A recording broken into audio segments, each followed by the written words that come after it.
Hello friend, मेरा नाम है शहबाज खान। आप देख रहे हैं इसके टेक्निकल व्यूज। फ्रेंड, आपने अभी तक हमारा channel subscribe, like and share नहीं किया है तो फ्रेंड हमारा चैनल लाइक एंड सब्सक्राइब ज़रूर कर लें। तो फ्रेंड, ऐसी अमेजिंग बातें हम बताने जा रहे हैं। क्यों? आज की अमेजिंग बात ये है कि आप बिजली के बारे में जानेंगे फ्रेंड। तो फ्रेंड, जब तक हम इंट्रो प्ले करते हैं जब तक आप जो है हमारा channel like, subscribe and share ज़रूर कर लें। तो फ्रेंड, चलिए शुरू करते हैं वीडियो को।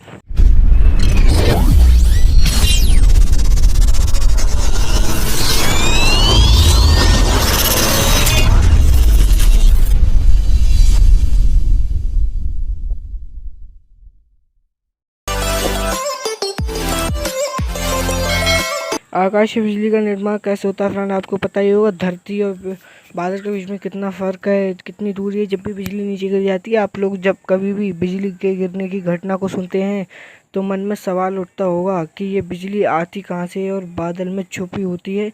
क्या हम पता लगा सकते हैं कि कौन सी जगह पर बिजली गिरने वाली है और हम इस प्रकृति आपदा से बच सकते हैं? तो आज हम लोग जानेंगे कि बिजली बनती कैसे है और ज़मीन पर क्यों गिरती है, कितना ख़तरनाक होता है ये बिजली गिरना। तो फ्रेंड, चलिए फ्रेंड बताते हैं आपको। सबसे पहले मैं बता दूं कि ये जो आकाशीय बिजली है वो आपके घर में आने वाली बिजली से कई गुना अधिक खतरनाक होती है। इससे इससे जो गर्मी निकलती है वो तो सूर्य सतह से दुगनी अधिक अधिक हॉट होती है। इसलिए अगर कोई इसके सीधे संपर्क में आ जाए तो उसको बचने की कोई उम्मीद नहीं होती। जी फ्रेंड, थंडर स्टॉर्म। आइए पहले जानें कि ये आकाशीय बिजली की कितनी क्षमता है। Lighting, domestic electric voltage 10 crore volt होता है फ्रेंड। 220 वोल्ट होता है जो करंट। 10,000 ampere, 10,000 ampere. जी friend, 18 ampere. Energy very less, मतलब बिल्कुल कम। जनरेटर देन लाइटिंग ग्रेटर, बहुत ही उजाला। Power voltage X current, energy power X time.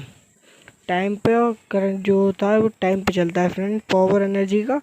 अगर आप इस टेबल में दी गई जानकारी की देखेंगे तो आप समझ सकते हैं कि हम जो टेबल देंगे उसमें आप समझ सकते हैं।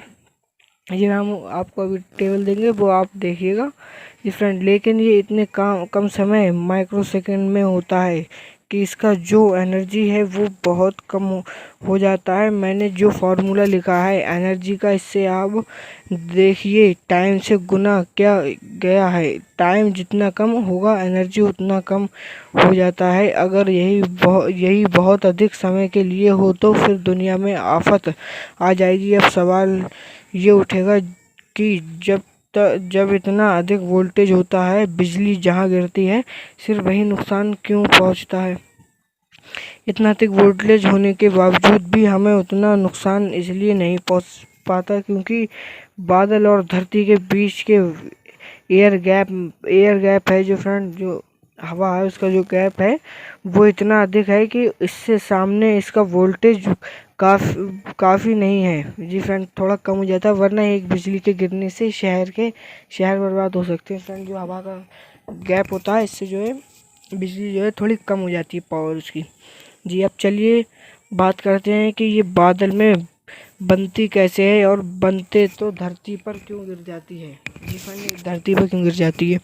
जब धरती का तापमान गर्मी के दिनों में अधिक बढ़ता है तो उसके ऊपर की जो गर्म हवा है वो हल्की हो जाती है क्योंकि उसमें जो नमी होती है वो सूख जाती है और फिर धीरे धीरे वो ऊपर की ओर उठती है। वही गर्म हवा जब ऊपर पहुंचती है तो ठंडी हवाओं को नीचे की ओर धकेलती है और इस तरह से हवा अधिक गति से चलती है जिससे तूफान उठता है। एक तरफ तो सूखी हवा और दूसरी तरफ नदियों से उठने वाली भाप ऊपर जाके ठंडी ठंडी होती है, फिर बादल का रूप ले लेती है। जी फ्रेंड, जो हवा होती है गर्म हवा, ठंडी हवा, जो गर्म हवा ऊपर जाती है और ठंडी हवा नीचे फेंकती है तो इससे वो फ्रेंड बादल का रूप ले लेती है।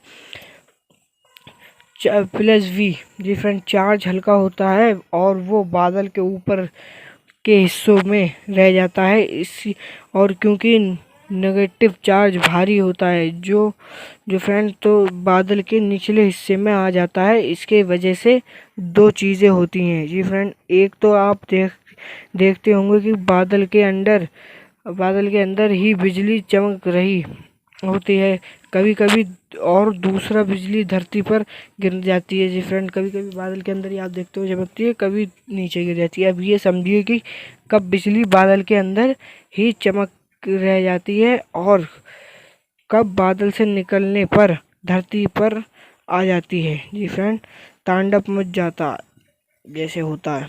जी, तो हम बता दें कि बादल के निचले हिस्से का नेगेटिव चार्ज जब बहुत बढ़ जाता है तो ये लगातार पॉजिटिव चार्ज को अपनी तरफ खींचता है और बादल के ऊपर हिस्से में जो पॉजिटिव चार्ज मौजूद होता है उनके बीच का कनेक्शन बनता है और फिर हमें बादल के अंदर चमकने वाली बिजली दिखाई देती है। जब यही नेगेटिव चार्ज बहुत अधिक हो जाए और पॉजिटिव हो जाए, कम पड़ जाए, तो धीरे धीरे नेगेटिव चार्ज जमा होने लगती है और क्योंकि ये भारी होती है तो एक सीढ़ीनुमा नेगेटिव चार्ज बनने लगता है। जी फ्रेंड, अब ये नीचे की ओर आते आते धरती से लगभग 45 फीट की दूरी पर होती है तो यह धरती के पॉजिटिव चार्ज को खींचने लगती है।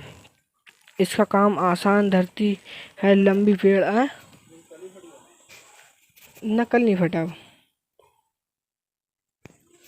तो धरती पॉजिटिव चार्ज खींच लेती है फ्रेंड। तो सभी माध्यम से होती है, धरती पर जाती है और इस तरह से आकाशीय बिजली धरती पर गिर जाती है। क्या हम पहले से पता कर सकते हैं कि कहाँ पर गिरने वाली है बिजली? इस सवाल का जवाब फ्रेंड हम पता लगा सकते हैं वोल्टेज मीटर के इस्तेमाल करने से। जी फ्रेंड, लेकिन इसका पता बिजली गिरने से कुछ सेकंड पहले ही चल सकता है, जिससे आप कुछ नहीं कर सकते। जी फ्रेंड, जब तक आप खुद का बचाव भी नहीं कर सकते जब तक बिजली गिर जाएगी। जैसे हम साइक्लोन का पता लगा पाते हैं वैसे ही बिजली का पता लगा सकते हैं, लेकिन उतना समय नहीं मिल पाता कि जो है हम बच सकें, जो इससे खतरे से जो है छुप सकें। तो फ्रेंड, इतनी देर में बिजली गिरेगी। फ्रेंड, हम आपको बता दें बिजली होती है कितने वाट की होती है? बिजली होती है 10 बिलियन वाट की। जी फ्रेंड, 10 बिलियन। ये ट्रिक्स आपको जानने से कितना अच्छा लगा, कैसा लगा? तो फ्रेंड, आपको इस वीडियो को लाइक एंड शेयर ज़रूर कर दें और सब्सक्राइब करना ना ही भूलें। ठीक है फ्रेंड, बाय।